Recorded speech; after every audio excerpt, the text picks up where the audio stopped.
Assalamualaikum warahmatullahi wabarakatuh. Apa kabar teman-temanku semuanya? Mudah-mudahan selalu dalam keadaan sehat walafiat tanpa kurang satu apapun dan selalu bisa bersyukur dalam keadaan apapun.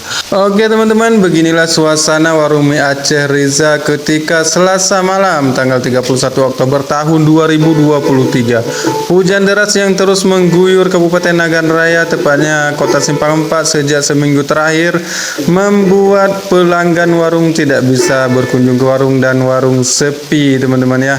Namun demikian teman-teman, kita tidak boleh putus asa ya. Kita akan tetap berjualan kita karena kita yakin bahwa rezeki itu sudah diatur oleh Yang Maha Kuasa. Kita tetap harus bersyukur teman-teman ya. Kita masih bisa menjalankan usaha walaupun dalam keadaan yang demikian rupa teman-teman ya. Jadi sambil menunggu pelanggan datang, baiklah saya akan menikmati satu porsi mie Aceh goreng basah dulu teman-teman ya. Mumpung hujan-hujan seperti ini, memang enaknya kita menikmati satu porsi mie Aceh goreng basah hangat-hangat seperti ini teman-teman ya. Selamat menyaksikan teman-teman.